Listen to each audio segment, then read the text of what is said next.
Bonjour à tous. Déjà, je voudrais commencer par dire un grand bravo à tous ceux qui se sont mobilisés pour venir devant l'usine de Saint-Éloi, l'usine Airbus. Je pense en particulier aux collègues qui se sont mobilisés, qui sont là dehors avec nous pour participer à cette action. On sait que c'est jamais facile de se mobiliser, particulièrement ici. Mais je crois que c'est nécessaire, c'est absolument indispensable qu'on soit tous mobilisés et qu'on lâche rien sur cette bataille qui est actuellement menée. Cette réforme des retraites, personne n'en veut. Elle continue d'être rejetée massivement par la population. On l'a vu encore hier, à chaque fois que le président de la République se déplace quelque part dans le pays maintenant, il est contesté partout et c'est bien la preuve que personne ne veut de cette réforme. Alors si on est là devant l'usine de Saint-Éloi aujourd'hui, devant Airbus, le leader mondial de l'aéronautique, de la construction aéronautique, si on est ici, c'est parce qu'on a bien compris, en réalité, que c'est ici, dans les conseils d'administration de ces entreprises, de ces grandes entreprises, que se décide la politique du gouvernement et d'Emmanuel Macron. C'est ici que se décide la politique du gouvernement parce que c'est ici que les dirigeants d'entreprise défendent bec et ongle leurs intérêts contre l'intérêt des travailleurs et des travailleuses. Alors, si on se mobilise ici, c'est bien évidemment pour reprendre ce qui nous est dû, c'est-à-dire reprendre notre droit à la retraite, reprendre aussi notre part de salaire. On a décidé d'appeler aujourd'hui évidemment sur les retraites, mais aussi sur la question des salaires, parce qu'en fait, on considère que les deux sujets sont bien évidemment liés.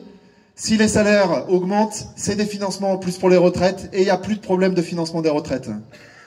Donc, c'est en faisant des mobilisations comme celle-ci, partout, dans les entreprises, qu'on va pouvoir reprendre ce qui nous appartient. L'usine de Saint-Éloi, c'est une usine qui est emblématique pour le groupe Airbus.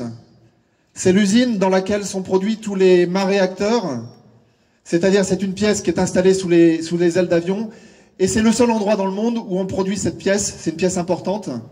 Et donc, c'est un élément important pour, on va dire, l'entreprise Airbus et toute la filière aéronautique. Donc le message qu'on envoie finalement en se mobilisant devant l'usine Saint-Éloi, c'est que les salariés ont en réalité un grand pouvoir, une grande capacité à impacter une production, la production aéronautique, mais par contre, on ne fera rien sans eux. Donc nous, on appelle les salariés à se mobiliser, à reprendre le pouvoir par la grève et à bloquer la production.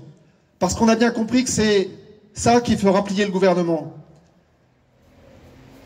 C'est à partir du moment où on attaquera les moyens pour le capital de faire des profits qu'on pourra avoir gain de cause sur cette réforme des retraites.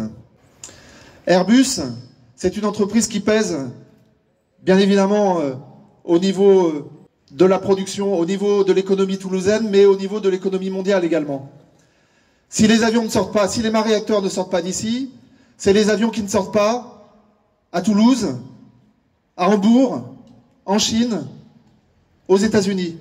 Donc ici, on a un outil qui est extrêmement important, qui permet, si la production s'arrête, d'avoir un rapport de force important, très élevé, sur le gouvernement.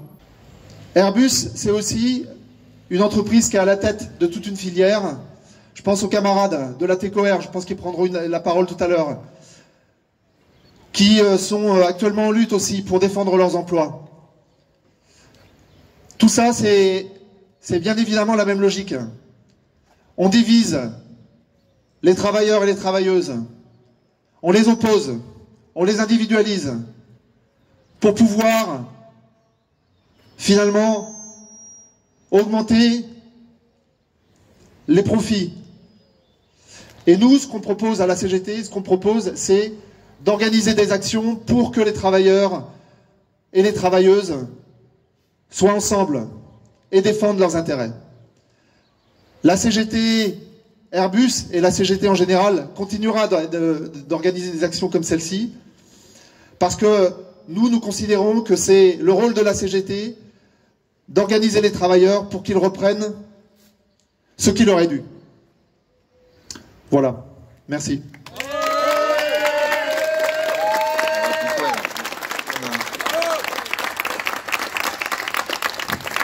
Merci. On fait là, malgré les pressions et tout ce qu'on connaît, il faut être fier de ce que vous êtes en train de faire. La honte, elle sera sur les autres qui n'ont pas osé, ou qui se trouvent des fausses excuses pour ne pas lutter et qui critiquent tout le temps. Parce qu'on vous dira, oui, les CGT font que se plaindre. Là, on n'est pas en train de se plaindre, on est en train de revendiquer. Se plaindre, c'est rester dans son petit coin et pleurer. Parce que, oh, j'ai pas eu les AI, j'ai pas eu les points, etc., etc. Avec la réforme Reload, le déroulement de carrière, il y en a plus, quoi. Comme disait le collègue de l'UD, ouais, c'est au retour au tâcheron, quoi. C'est le poste qui nous paye, quoi. Moi, je suis fraiseur, c'est pas machine qui va me payer maintenant, qui va donner la valeur de mon truc, et plus mon expérience, et ni mes diplômes. C'est ça la société qu'ils veulent. Et donc, du coup, quand on va revenir, faudra pas avoir honte, faudra relever la tête. Et ben moi, au moins, j'ai revendiqué. Je me suis pas plaint, j'ai revendiqué. Voilà, c'est juste ce petit message.